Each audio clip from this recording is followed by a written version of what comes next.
Bem-vindos, pessoal, aqui a um programa mais em ponto de queda. Para os que não estão muito familiarizados, por que eu botei aquele nome, ponto de queda? Na verdade, foi uma ideia que eu tive para poder deixar de fugir ou, bom, procurar que as pessoas entendam que temos que deixar de fugir ou simplesmente disfarçar às vezes aquela debilidade que todos nós temos em nossa vida. É porque muitas vezes essa debilidade pode nos levar a uma queda muito grande em nossa vida, que o melhor seria trabalhar nisso, fazer daquilo uma fortaleza.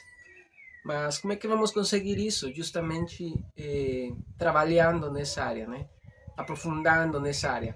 Muitas vezes aquela debilidade pode ser, eh, inclusive em nossos dias, uma coisa boa, né? Muitas pessoas se refugiam no trabalho, no esporte, e, bom, até que, no caso do esporte, se acontece algum acidente, é como que perdem o sentido em sua vida, né? Como que se perdem aquele trabalho, se não dá certo aquele empreendimento no qual investiram muitos anos de sua vida, é como que sua vida perde sentido, entende? Outra habilidade, ou até se pode dizer, né, como um ídolo em tua vida, pode ser eh, alguma pessoa.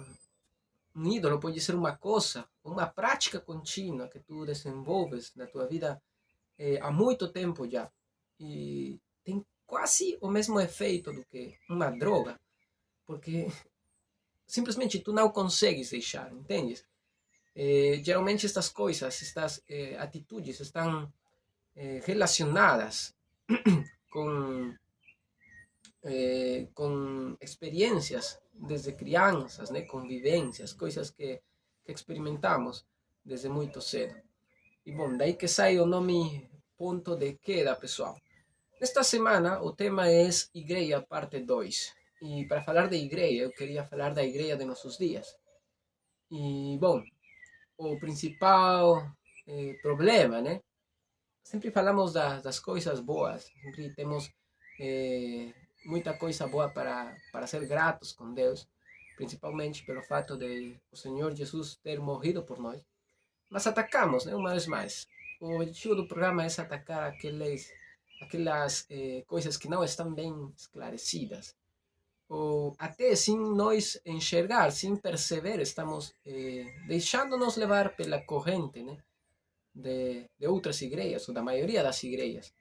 Então, eu queria falar nesta vez da tecnologia. Como é que a tecnologia está, em parte, sim, favorecendo a igreja, e isso é muito bom. Mas existe uma parte também, existe um lado da tecnologia que, por não ser utilizada sabiamente, está, eu acho, destruindo a essência do que é a igreja, né? A tecnologia é como uma faca, pessoal. Como uma faca que tu podes utilizar para te alimentar, né? Cortar um pão, fazer coisas, eh, fazer alguma coisa, um detalhe em uma madeira. Pode ser muito útil uma faca, né? Mas também uma faca serve para matar. Então, a tecnologia é a mesma coisa, né? Depende de como você utiliza a tecnologia, pode ser muito útil ou muito ruim na tua vida. E bom, existem alguns itens já descobertos, vamos dizer assim, pela ciência, que revelam que a tecnologia pode ser muito tóxica para certas pessoas, né? Então, como é que, indo ao ponto, pessoal, como é que a tecnologia hoje, por um lado, não vou falar da parte certa, né? Todos nós sabemos que, graças à tecnologia, o evangelho tive um grande alcance e tudo isso. Mas eu vou falar de a parte perigosa disso aqui, tá? Existem dois problemas que eu estou vendo, né? Que eu vejo já faz algum tempo na sociedade, graças a que não se está utilizando bem. A igreja não está utilizando bem a tecnologia. Eu até escrevi isso aqui, parte dos meus estudos, escrevi isso aqui. E, bom, o primeiro problema é o tecnopólio, quer dizer, o fato de que igrejas que não têm um bom desenvolvimento tecnológico, através da mídia e tudo isso, expondo suas pregações e seus ministérios, como que não estão dominando, não estão sendo, eh, como que não existem, né? E o outro problema é o desenraizamento das pessoas na igreja. Para falar do primeiro, pessoal, é, outra vez, quando a gente utiliza a tecnologia para promover um ministério, acho que é uma boa isca, porque você pode, não sei, as pessoas podem ser tocadas através de uma boa pregação, ou sentir-se chamadas a participar em alguma reunião de jovens, tudo isso, né? Uma boa prática dentro do marketing para poder atrair pessoas. Só que, sendo sinceros, pessoal, vamos ser sinceros. E aqui está também jogando muito bem a debilidade dos homens, a carnalidade dos homens, né? O fato de figurar, o fato de querer se mostrar. Seja pastor, até o melhor pastor tem essa debilidade. E muitas vezes, quando não se enxerga, se chega até a pensar de que isso não é errado, né? O fato de estar sempre aí perante as cortinas, né? O que acontece, pessoal? Sendo sinceros, vamos ser honestos, a grande maioria das igrejas está utilizando a tecnologia para engajar. Não está isso de as pessoas chegam à igreja graças à tecnologia e nós fazemos um trabalho profundo na sua família, conhecendo seu lar, sua família. Se ainda não foi salvo, trabalhando no evangelismo, se precisa chegar à seguinte escala, né? Seguinte nível, a gente vai fazer um trabalho discipulado e tal. Não. A verdade é que a maioria dos pastores e ministérios estão mais ocupados, mais focados em querer engajar só, engajar pessoas. Não existe mais esse trabalho ao qual nós fomos chamados, que hoje é o verso, o lema, né? O verso principal que eu vou desenvolver, todos nós conhecemos, Mateus 28, 19, bom, desde o 17, né? 18, 19 e 20. A grande comissão a qual Deus nos chama, a ir e fazer discípulos. Mas o triste é que hoje não estamos focados em fazer discípulos, né? Estamos muitas vezes mais focados em querer só engajar pessoas. E por que, pessoal? Por que isso é de tanto... por que isso é tão atrativo, né? Porque isso é tão... os pastores, os ministros gostam disso, né? Por quê? Saiba, pessoal, que uma das grandes debilidades, né? Um pecado muito grande do homem é que ele quer sempre ter protagonismo. Em qualquer parte da história nós vemos isso, né? Os mais grandes reis, os príncipes, conquistadores, né? Sempre queriam, no meio da guerra, ser reconhecidos como os melhores, os mais fortes, os que mais pessoas matavam. Ou, em nossos dias, os grandes ministros da caridade, né? Sempre querem figurar de alguma forma. Essa é uma debilidade nossa. Todos nós queremos figurar em alguma coisa, ser reconhecidos em alguma coisa. Então, aí é onde vem o problema, pessoal, porque enquanto o Senhor Jesus diz, né? Ele dizia muitas vezes, quando ele curava, quando ele ajudava, quando ele fazia coisa boa, ele dizia muitas vezes, vai e não fales para ninguém.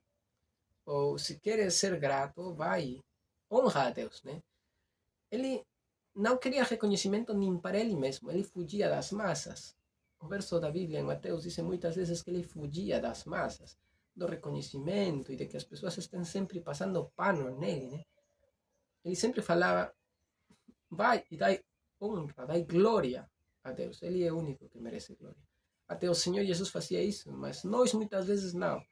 Nós queremos, sim, venham, né? Venham, reconheçam quem sou eu, olhem para mim, saibam que eu fiz isso, né? É isso que, na verdade, nós somos muitas vezes. E por estar focados nisso, em nós mesmos, é que muitas vezes descuidamos o mandato principal, as coisas principais, né? O fato de passar tempo pessoalmente com as pessoas. É impossível, pessoal, através da mídia, através de uma tela, poder conhecer pessoas. É impossível. você pode dizer que sim, que as pessoas abrem seu coração e tudo isso tá legal, mas eu acho que é muito superficial para alguém que quer realmente tocar o coração de alguém e conseguir construir um relacionamento para poder trabalhar juntos em um ministério, fazer coisas para Deus, ou simplesmente tirar essa pessoa de algum buraco, né? Não tem comparação, pessoal. Se bem é certo, em algum sentido se pode chegar a fazer algo, não é como tu estar aí para abraçar, para falar, para chorar juntos. Não pode chorar através da mídia. Você pode entender, não se pode reconhecer muitas vezes o contexto da pessoa quando você está do outro lado da tela, entende, pessoal? Tudo isso se ha perdido. Tudo isso através da mídia muitas vezes se perde, graças a que estamos mais focados em querer engajar pessoas.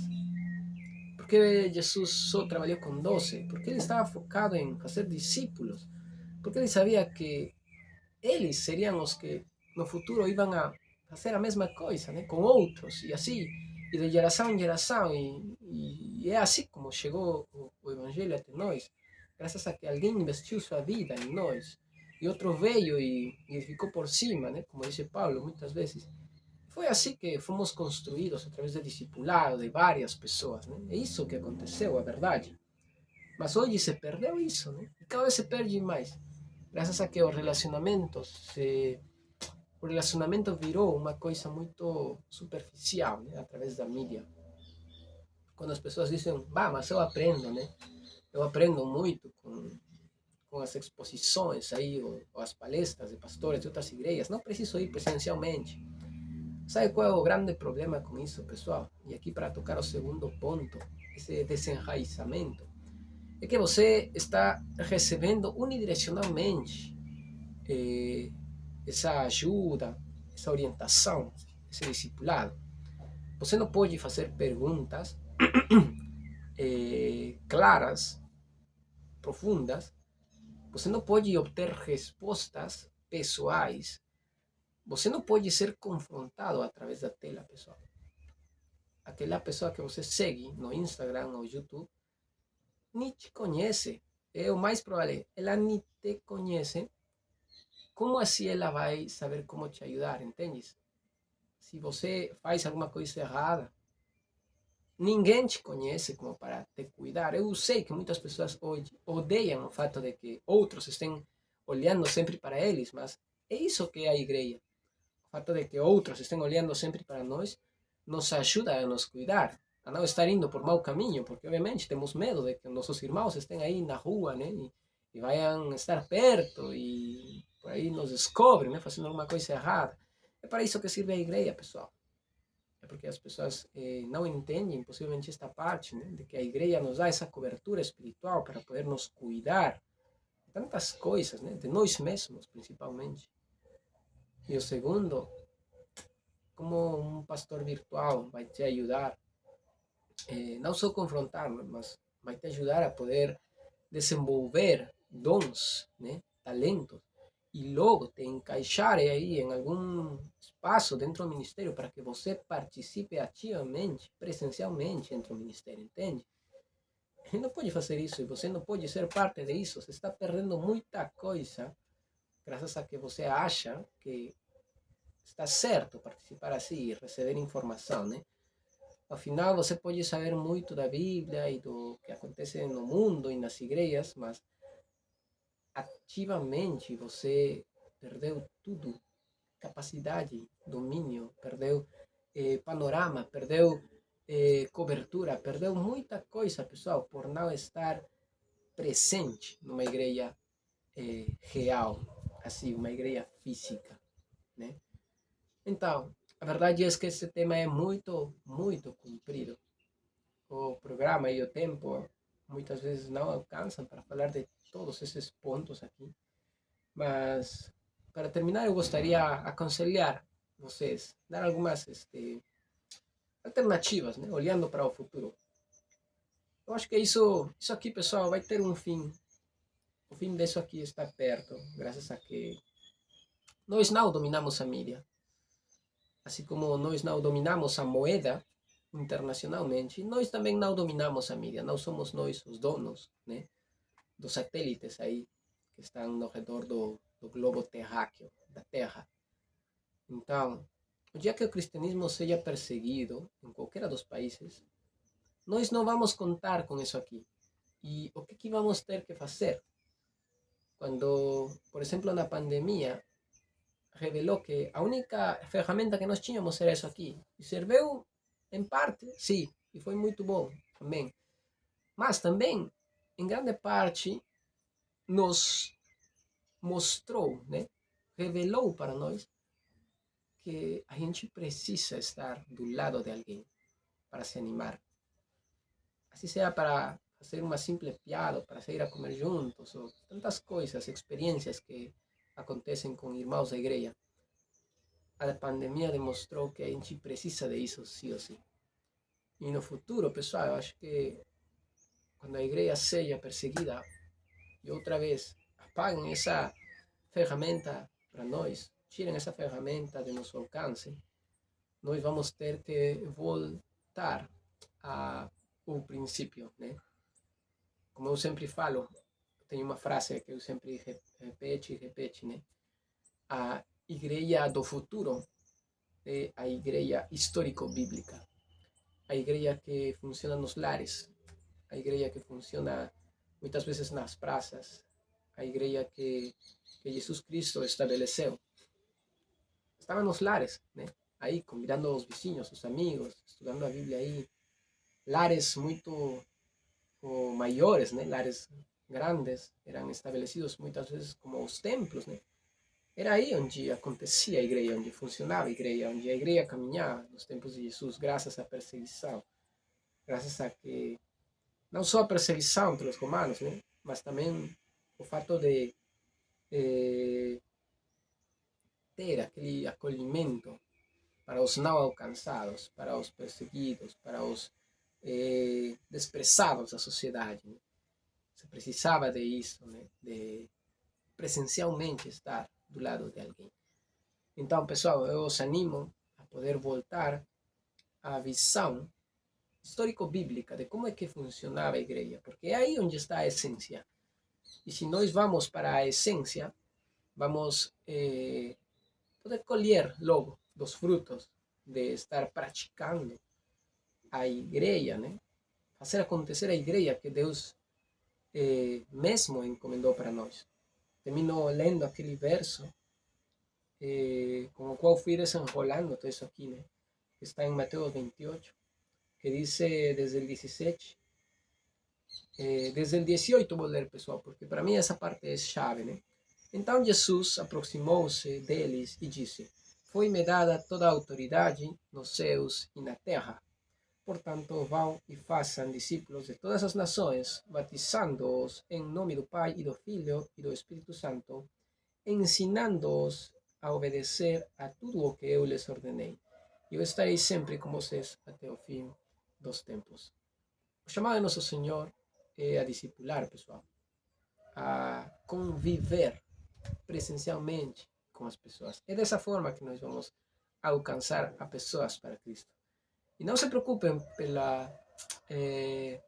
pelo fato de que muitos estão utilizando a ferramenta, a tecnologia de um mau jeito, né? Porque como começa aqui o verso, a Bíblia diz que toda a autoridade foi dada para Jesus e que ele governa, né? E que muitas vezes, isso quer dizer que ele muitas vezes vai utilizar isso aqui para castigar, sim, e deixar que se percam muitos que não querem, né, ter noção, não querem entender que ir por esse caminho não é certo.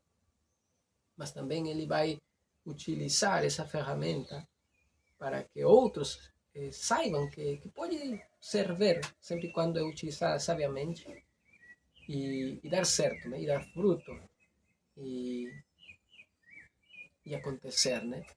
Por quê? Porque toda autoridade é de Jesus e ele governa. Muito obrigado por este capítulo mais e que Deus abençoe a vocês, pessoal. Forte abraço. Até a próxima.